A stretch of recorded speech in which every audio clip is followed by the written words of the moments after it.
Hi everyone, welcome to the Tech Entrepreneur on a Mission podcast. My name is Ton Dobbe and I'm the founder of Value Inspiration and the author of The Remarkable Effect. I'm creating a tribe of tech entrepreneurs that are on a mission to do something big and meaningful. I invite you to join the tribe as well, especially if you want to create change that matters and put your software business on momentum that you're proud of. The goal that I have with this podcast is twofold. Firstly, to inspire new forms of value creation by sharing compelling ideas and stories about the potential we can unlock when technology and people blend in the right way. And secondly, share experiences from tech entrepreneurs like you about what is required to create a remarkable software business and how to overcome the roadblocks to do so. The guest of my podcast this week is Martin Cloake, CEO of RavenAI. The gold standard that I always thought of for technology, and this is, it's kind of adapted over time, was, GPS for your car. So one of the things that GPS does is that it doesn't drive your car. It doesn't dominate your attention. Every once in a while, it gives you a little insight. And then based on that insight, you're way more effective. So there's this idea where, as humans, we are awesome at solving problems. We're awesome at collaborating with one another. Where technology and data can help is to sift through data to make sure that if we're standing in front of a problem, we're standing in front of the right problem and the most important problem. So I always saw that there's this opportunity to combine what we are best at with what technology is best at.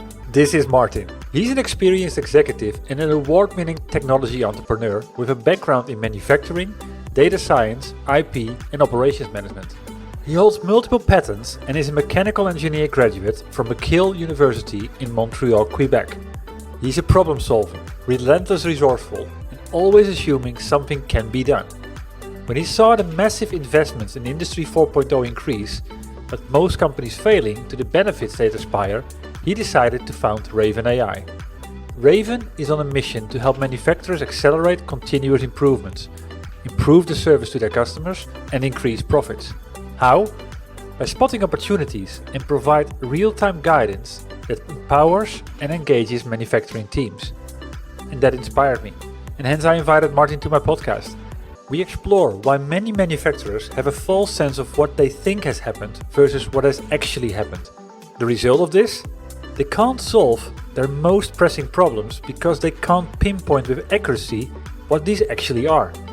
Martin shares how he's solving this problem and what choices he has made on his journey to do so in a remarkable way.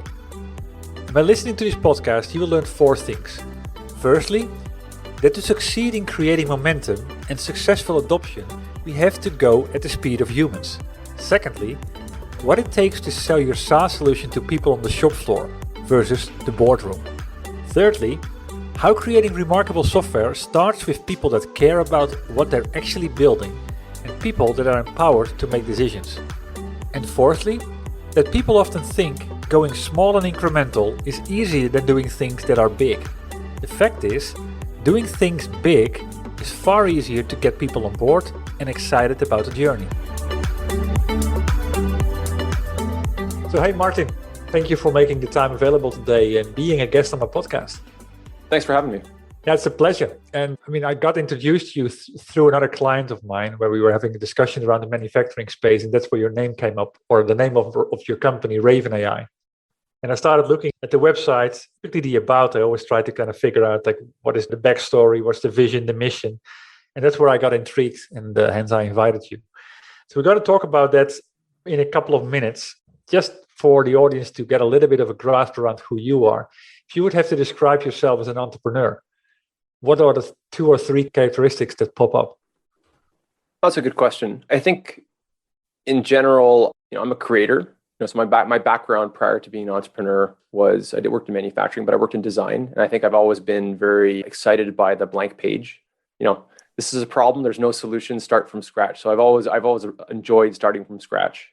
I think also I'm a pretty positive person where I always, I always assume that something can be done. And then when I often determine that it can't be done, I'm not discouraged. I can just, rationalize why it wasn't and then move on to the next thing. So I think, and that sort of sense that, pretty much anything can be done. It's a way to sort of work through, work past some of the the things that I think block others as entrepreneurs, where they're nervous and maybe they do things incrementally because they don't think they can do things at a larger scale. So I sort of take for granted that everything's possible, and then work through sort of an engineering process to figure out what is possible, and then just adjust as quickly as possible. Yeah, that's the right mindset. Yeah, I mean, let's take that back to 2013 when you founded Raven AI. What is the big idea behind the company? What was the problem that you saw where you said, this needs to be solved? Out of engineering school, so prior to graduating, I'd worked in telecom, and I was kind of lined up for a career in high tech. But I got recruited by a blind manufacturing company in Montreal, and pretty neat company called Blinds to Go. And one of the first roles I had was on the shop floor. And when I first got to the shop floor, my impression of what I was supposed to do there was completely different from what I actually had to do. So I sort of was thinking from from McGill, I was going to use my optimization, use Excel and all this kind of stuff here. And what I realized pretty quickly is that the way to drive improvement on the shop floor is by going out and spending time with people on the shop floor and solving problems. So at some point in my career at Blinds to Go, I had 50 operators on the shop floor, and basically my system for driving improvement was to walk around and say good morning to everybody and ask them if I could do something. And if they asked me to do it, I'd do it. And then naturally, I'd also come up, see problems. But one of the things that always struck me was that what I was doing was at the expense of anything I would do with data. So, whereas in the first few weeks I was spending time with Excel, I transitioned pretty quickly to, spending no time with data. And I always felt that there was a missing opportunity here in some ways to maximize the effectiveness of a supervisor's time in particular. And, the gold standard that I always thought of for technology, and this is, it's kind of adapted over time, was, GPS for your car. So one of the things that GPS does is that it doesn't drive your car. It doesn't dominate your attention. Every once in a while, it gives you a little insight.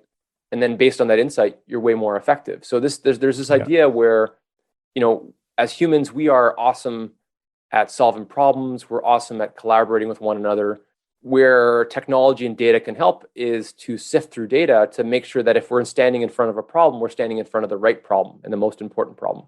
So I always saw that there's this opportunity to combine what we are best at with what technology is best at.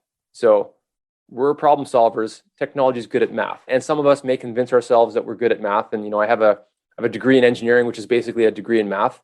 We're not good at math.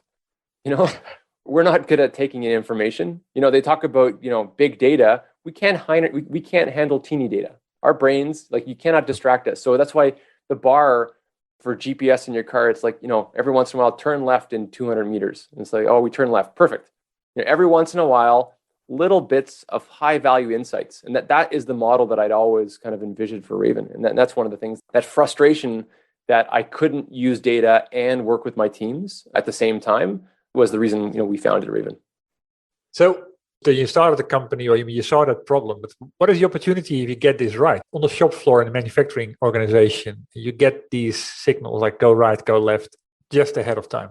Well, just think about the opportunity of, when you drive your car with and without GPS. So I'm from Montreal, and have you driven around Montreal? No. Okay, it's a disaster, but I'm sure you can just pick a disaster, a city. So I'm from Paris. Montreal. I used to, there you go. And one of the things I used to do in Montreal, I played competitive ultimate frisbee, and used to drive around different parts of the city to get there on time, and the construction and the traffic.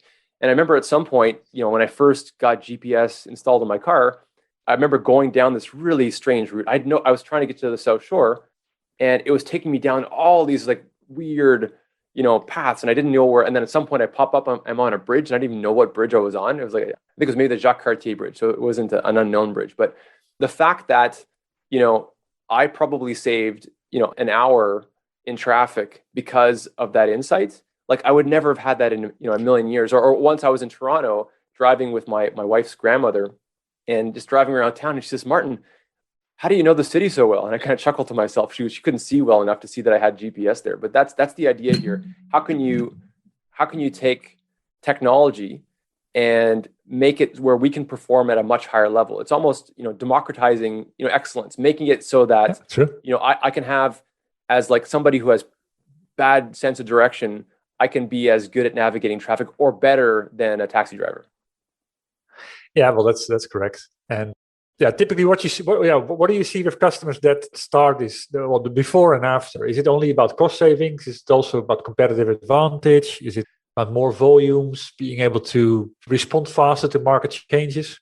I think, the driver for investing in technology and manufacturing, there's usually two of them. It's one, keep up with demand, and two, reduce cost. I think those are both things that, they both of those happen if you start getting rid of waste. In manufacturing, we can get to this later here, but one of the things is that I think some manufacturers have a false sense of, what they know and what they don't know. One of the biggest challenges in all businesses is getting accurate enough data to know what's happening. And that's not data that's describing, what's the result of what's happened. There's a difference between the result of what's happened and what's actually happened. So the result of what's happened is I spent this amount of money, I produced this amount of stuff, and it was, 90% of it was on time. That's the result of what happened. What actually happened is often much trickier to get. And manufacturers, many of them manage based on metrics which capture the result of what's happened. So these summary metrics that talk about, I had an OEE of 60%, and this is why this happened. So in order to improve, and I mentioned earlier, humans are awesome problem solvers, but in order to solve the right problem, you need to point them in the direction of that right problem. To work on the right things, you need to know the facts. You need to know what's happened, and that data set that describes what happens is hard to get. And that's really the core of the focus of our business is really how do you establish exactly what has happened, the good things and the bad things, so that you can take, the people who are at your plants, the supervisors, the operators, the technicians, the engineers, and get them to stand in front of the most important problem, because chances are they'll be able to fix it. Let me make a small interruption here. Martin just explained the essence of what the solution is all about and how it creates defensible differentiation by focusing on the hard things that nobody addresses, the data that is hard to get. By taking this different approach, they're able to create a shift in value, not by helping people solve any problem, but the right problem. And that's where manufacturers gain their advantage. It's a trait remarkable software companies master. They focus on the essence and then create new value possibilities. And this is where they create something valuable and highly desirable. And you can master these traits as well. I got various options for you to start. Just go to valueinspiration.com to learn about the masterminds and the work streams to put the fundamental building blocks in place to fast track the growth of your software business. And as you are there, don't forget to grab a free Kindle version of my book, The Remarkable Effect, to start sparking new inspirations in the next 30 minutes. Back to the interview. Yeah, I mean, on your website, you talk about know the exact cause of the production losses. And that goes back a number of steps in the process rather than just looking at the step where it actually went wrong. But even just the step that went wrong. So for many of our clients, the things that are slowing them down are as mundane as they're spending too much time waiting for a resource to arrive. So if you were to ask the machine and look at the machine codes, it would say, fault code number 15. But why did it have fault code number 15? Because somebody was waiting for 10 minutes for somebody to move the pallet that was stuck in front of the machine. We have many clients that are having issues where changeovers, right? So they're trying to set up a machine for the next process, and 3 out of 10 of their operators, take twice as long. So, but if you look at the result of what's happened, you just see, okay, at the end of the day, we performed at 80%, whatever that means. But they don't see that the root cause of that was those 3 out of 10 operators were short on changeovers. So once you know the facts, right now, given that the biggest challenge is actually knowing the facts, the kinds of things that manufacturers need to work on to improve typically are things that they can wrap their heads around relatively easily. If you have an issue where you're waiting for resources, if the team knows that the biggest thing that's stopping them from addressing an issue with waiting for, one of our Danaher plants had that issue, they can absolutely fix it. The problem is they don't know that that's the most important problem. True. Yeah. Yeah, and it's only by knowing that you get started to work on that. Very interesting. And I mean, from my poor experience from manufacturing, I do know that this is a big problem. That's another thing. So then you started to kind of create a solution. I'm always interested to understand what happened on that journey. And going back to kind of Steve Jobs, he was always talking about innovation is not about what you say yes to, but what you say no to. First of all, what did you do when you were looking at the market, at the solutions available, and you came up with the direction that you were going to take with Raven? What did you do different? Okay, so maybe I'll sort of describe how the first thing I did when I wanted to found Raven was, and so my background is in manufacturing, and I did mechanical design, optical mechanical design. I have patents, that are used in point of care genetic testing. So my background is in hardware, software, technology development. So the first thing that I wanted to do was not do any of that. So before even developing anything, I found this company that did security camera systems. And then I found another company that did dashboards. And I wanted the security camera company to point the camera at a machine. And then I wanted the dashboard company to, tell me if it was running or not. And they both said no. Because first off, based on my previous comment there, I thought everything's possible. Of course they're going to want to do it. So they both said, oh, you should have talked to me 2 years ago. So whatever. So then I had to, I basically sort of built the system. We started building the system after they said no to supporting me there. But really, I think the systems that were out there, what I found, there was a lot of pieces. And there's a lot of companies selling pieces. And I wasn't interested in a piece.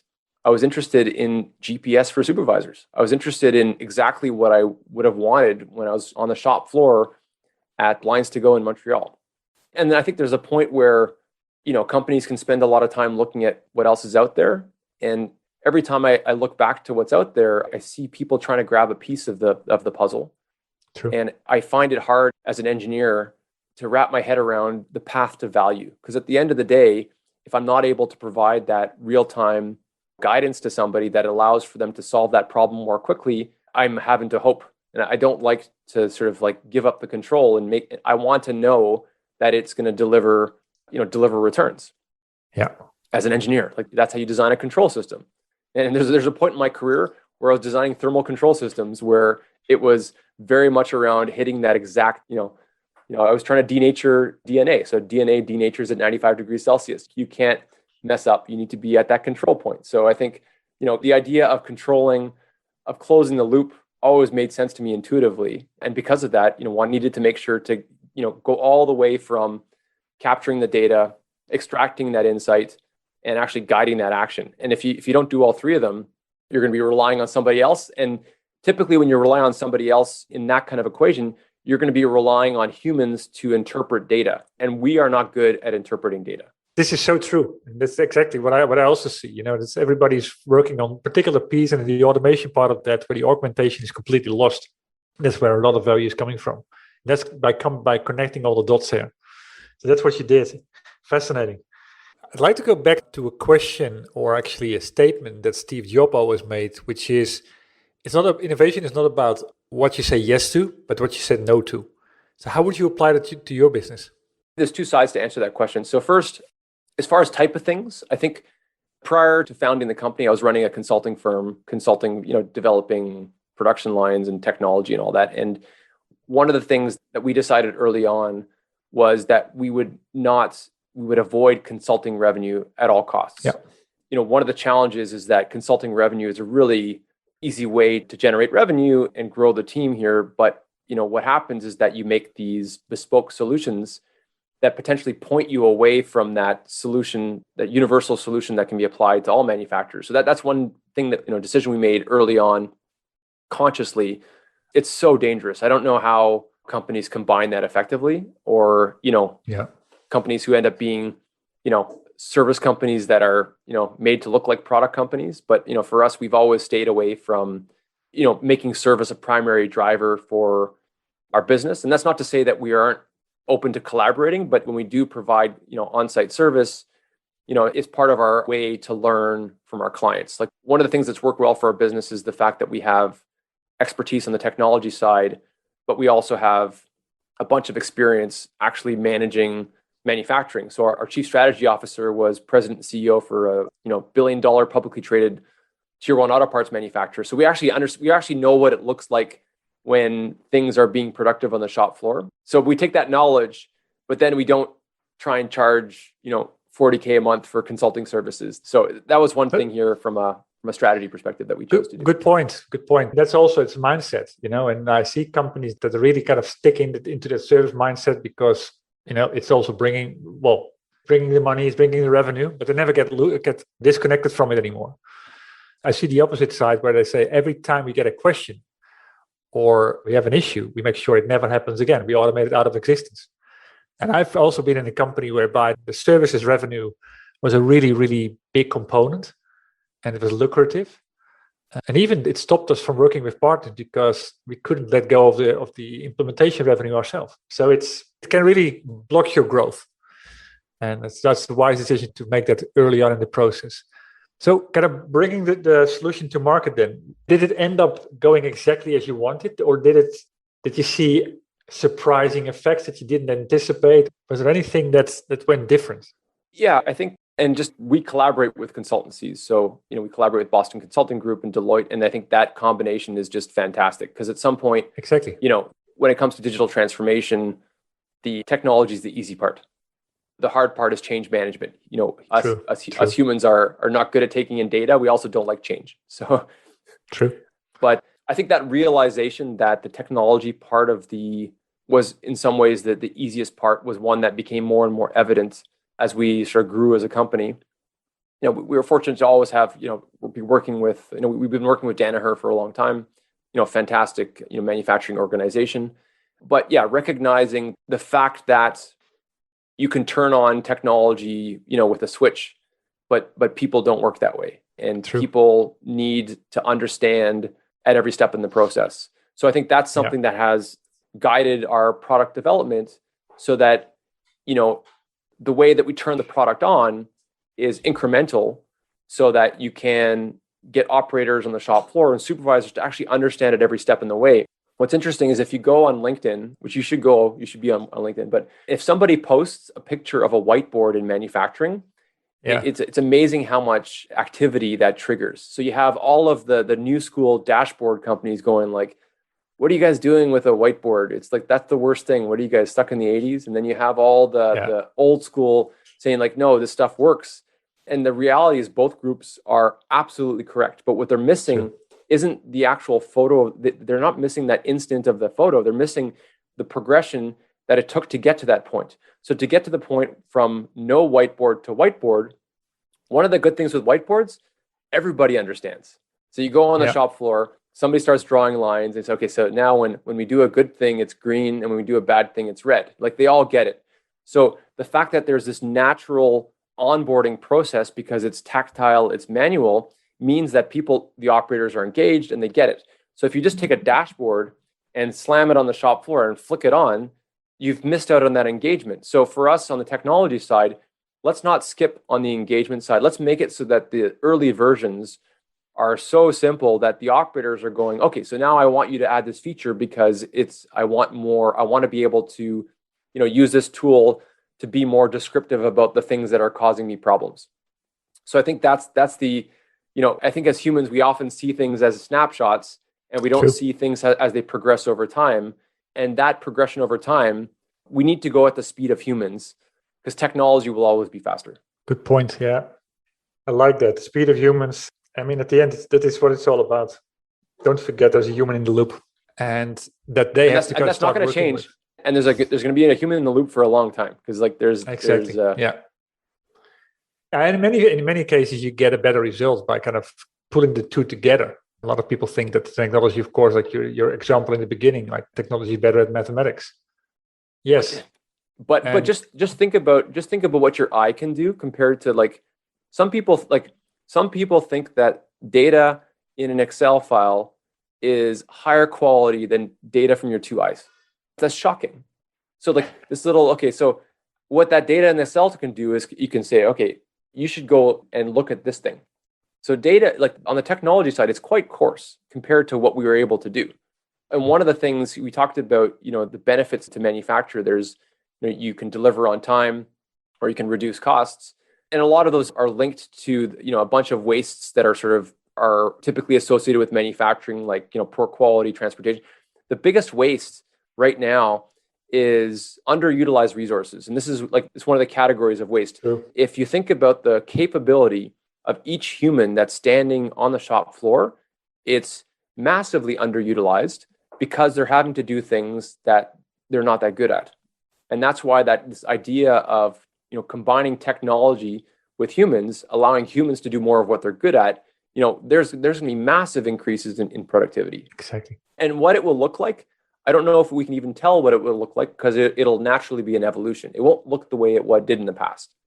And maybe to your point about, the shipping and all that, it could be that the future of manufacturing is one where you can have small regional manufacturing plants where you don't need to ship stuff around the world, because you're no longer having to, have factories with 300 people and thousands of machines. But yeah, I think the potential for technology and humans together is huge, and it's not as much of a battle as a lot of people make it out to be. That's true. I completely agree with that. That's why I started this podcast in the first place. It's like the magic that we can do when technology and people blend in the right way. That's where we are just scratching the surface. So interesting that you're doing this. So bringing this to market, what have you learned selling this? I mean, do people see this as revolutionary? Do they trust it? What have you learned in the early adoption phase of this? I think in some ways, rather, if technology can help, ultimately companies are successful based on their ability to improve in general. And I think there's been a lot of businesses have sold technology by pitching their technology as kind of a cure-all. And I think the reality, and this is, I experienced this on the shop floor, the reality is that, the success of a company is related to its culture of continuous improvement. It's related very closely to its ability to solve problems quickly. And that word quickly is really important here. As a company, you don't present that, you are the solution. The solution is to increase the speed of improvement. And then to demonstrate that, you're a tool that can be deployed as part of their continuous improvement culture and help them solve problems more quickly. In some ways, the words that are used to describe that aren't the typical buzzwords that, we would see on social media. And, the buzzwords are useful for the first presentations in the boardroom and all that. But at some point when you get to the shop floor, people in good manufacturing plants are very practical, and they want to see the value, and they don't care what it's called. So I think at some point here, so ensuring that the way that our technology, demonstrates the value that we can provide quickly, is a really important part. And not just at the, the boardroom level, demonstrating to operators on the shop floor that, they're using this technology is actually better for them. Because what it does is it makes sure that their supervisor, their maintenance tech, their managers are actually fixing the right problems. So in some ways, the operators on the shop floor, their interaction with the system has to be returned with something. And that return has to be fixed problems that they're helping to identify. Yeah, that is again measured in on the KPIs that they are going after. Interesting. I wrote a book called The Remarkable Effect. Not sure whether you've seen that, but it's about the 10 traits that defines or that creates a remarkable software business. You've been running this business since 13, so about 8 years right now. I'm always interested to hear your perspective from my guest about what it takes to create a company that people keep talking about. So what's your view on that? Are you asking from a marketing perspective, or are you asking from a product quality? From your role, I mean, what are you steering on so that your business will be a business today and in 5 years' time that people keep talking about? Okay, but do you mean longevity? Because keep talking about, I guess I'm sort of interpreting that as sort of more of a buzz, marketing, which at some point, as I mentioned before, I've only been, creating little bits of buzz for the last 6 months. But at some point, the foundation of the business has to be the quality of the product and the value that product delivers, right? Everything else is creating awareness about that product. I think as a software company, software has to be at the core. We have to recognize that, our business is dependent on, our team's ability to develop awesome software, and that comes from them caring about it, from them understanding what we're trying to do here. So creating that healthy and positive software culture is extremely important. And my background isn't in software. So I've done some software as an engineer, so I think that's something that to be a successful software business, you have to have a very good, healthy culture in your software and engineering teams. Yeah, of course. Yeah. I like that word that you use there, caring about it. And that is really having, indeed, really kind of embracing yourself in what's going on at your customer side and what are the problems that they are facing on a day-to-day basis and solving that, right? Yeah, I think caring is I don't know if caring necessarily needs to be that specific. Somebody who's developing software caring about what they build, that may not be because they're empathizing with a customer experience, at some points, but that still means that they care. And I think even using like the software, you could create software, like Jira to keep track of tickets and then use it as an enforcement tool to get people to complete tickets. And if you contrast that with a culture where the people developing the technology care about what they're building, that is way more effective at creating amazing software than having this command and control system where you're, simply ensuring that the right number of tickets is done in the right time. Yeah. And I think that approach where if you can create engagement amongst your team, empower them to make decisions and to, like that formula works in all settings. Yeah, and in some ways that almost describes, kind of the way that we see technology in the manufacturing plants. There's technology that, enables leadership to have, command and control where they can see everybody's production in every second of the day. Or there's a tool that empowers frontline workers to help direct their organization to solve the most important problems that they see. So sort of two approaches, the top down or the bottom up. And the bottom up one, which is supported by leadership, but the bottom up one, if you can create engagement there, that's how you create, a continuous improvement culture that will be successful with or without technology. It's culture indeed, yeah. And well, the otherwise culture as well. I completely get your point. The bottom-up part is really where people care about solving things to make the whole thing better rather than just following orders and say, okay, it's 5 o'clock, I have to go home. Yeah, fascinating. And I completely agree with that. So kind of on your journey, what has been the biggest obstacle so far that you had to overcome? And how did you go about it? I think, as organizations grow, there's a point where founders stop doing everything. And that happens kind of in step functions. And, that's often, if you are able to found a company, you're able to do a lot of different things semi-effectively and do it without the typical supports that somebody would need, if they were doing it as an assignment, which is amazing to go 0 to a half, or I don't know how far.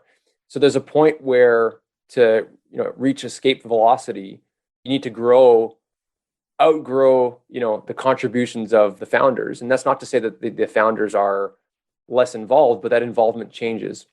So my co-founder, Braden, and I, he's our chief technology officer, between the two of us, we could probably cover off, a large portion of what we do at the company. And some of these things that we're covering off, we're barely covering it off, right? So like we're both engineers, he's on the software side, I'm on the, I guess now on the sales side, but I think the most exciting thing for our organization was seeing the impact of bringing in amazing talent, amazing leadership, and giving them the opportunity to really take our company to the new levels. And we benefit on our team. Our chief strategy officer, as I mentioned, he was president and CEO of a $1 billion publicly traded company, and he transformed the company that he worked for many years ago. But I think having somebody on the team who's able to sort of show us the power of bringing in talented leaders and then enabling them to, take the company even further has been really exciting. And it's kind of, you're no longer pulling the boat. The boat's going super fast and you're just trying to take the part that that's your responsibility and keep the good times going. So that's been an exciting transition. And I think it's something that, most companies have to see because, at some point you have to let go of the reins. And it's exciting to see when you let go of the reins that things are going even better. Well, that's, of course, hopefully so. But if you have the right people around you, that's definitely the case. And I think it also goes back to this whole story of empowerment and believing in people and allowing them to make a couple of mistakes rather than just telling them how to do it. What are you most proud of achieving so far? I think the word achievement is I'm proud of what the company's achieved. But right now, I would say that, to basically be, growing so quickly, but in a way that just feels so good internally. And, to be serving so many manufacturers and bringing, we've grown the team 50% since January. I'm not even sure now. It's every week there's more people. And it's just the feeling amongst our team, there's a lot of work. It's neat to be, working.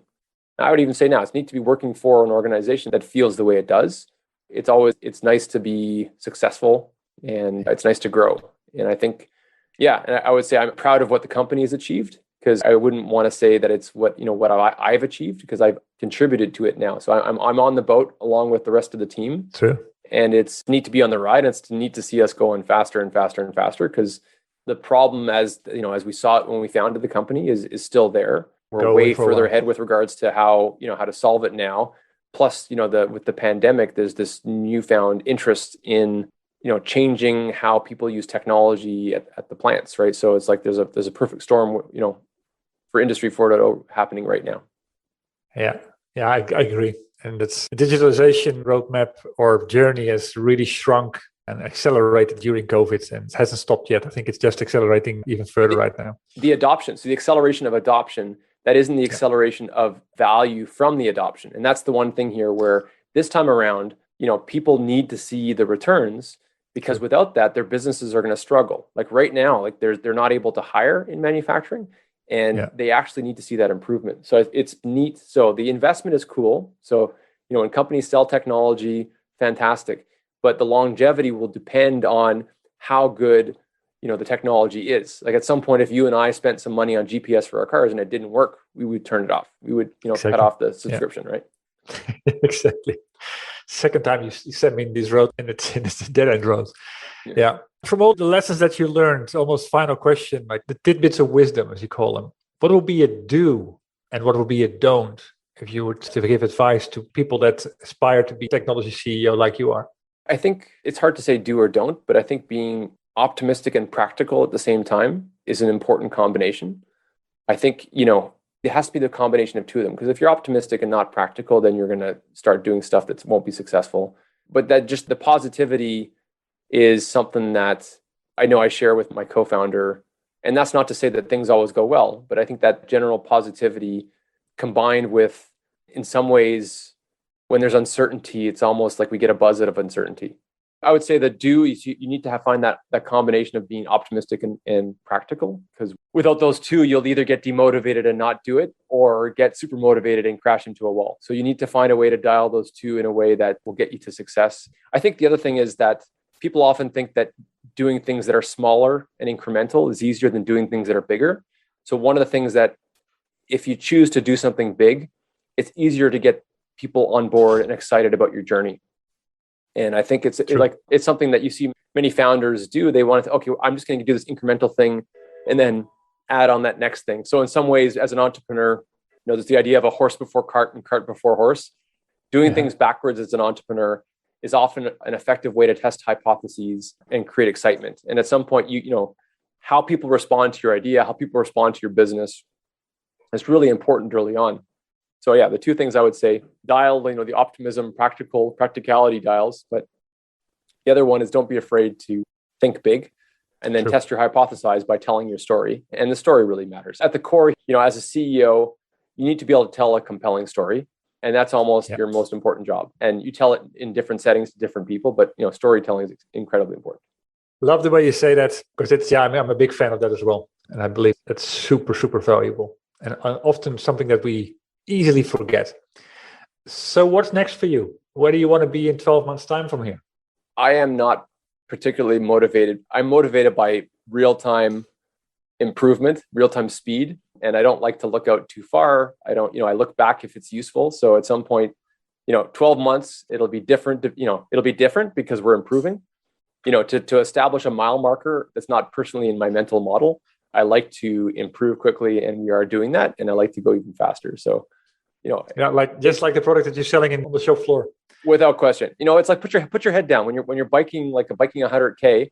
Just put your head down. Put your head down. Look at the real time speed and trust the plan, and go. Exactly. Oh, fascinating. Thank you very much for the story that you've been sharing here. The lessons that you've learned. I like a number of the way you approach things as an engineer, being a creator. I like your storyline around being optimistic and practical at the same time, just to move it forward. And I completely agree with the part around thinking big and having that vision. So where can people go to find out more about your company, Raven.ai? RavenAI. Well, go to the internet, Raven.ai. You can also check us out on LinkedIn. Where can they connect to you and say hi? Oh, LinkedIn. So LinkedIn, that's where I hang out most effective way. So Martin Cloake on LinkedIn. And I respond to 100% of people that reach out to me. Good. Well, thank you very much. Good luck with the next step in the growth of the company. I mean, just the fact that you've been growing 50% since January is massive. Good luck with that. Oh, thank you. Thanks for having me. Appreciate it. It was a pleasure. And this ends my conversation with Martin. I hope you enjoyed it. And if so, please leave a review on iTunes. And if it inspired you, please share it with other tech entrepreneurs on a mission that you have in your network. Other than that, thank you for tuning into this podcast. I had the honor to speak to Martin Cloake, CEO of Raven AI. As said, the goal that I have in this podcast is twofold. Firstly, to inspire new forms of value creation by sharing compelling ideas and stories about the potential we can unlock when technology and people blend in the right way. And secondly, share experiences from tech entrepreneurs like you about what is required to create a remarkable software business and how to overcome the roadblocks to do so. Before I close, I have 2 more comments to make. If you know other tech entrepreneurs on a mission that have a story worth sharing, please send me an email at ton.dobby@valueinspiration.com. Building the momentum all starts with revealing the ideas. And that starts with you. And if you want to know more about my book, or you're interested in joining the Remarkable Effect tribe, please visit my website at www.valueinspiration.com. Thanks for tuning in. And you could do me a big favor by rating the podcast on iTunes or provide me with your feedback directly. I'll see you shortly on a new episode.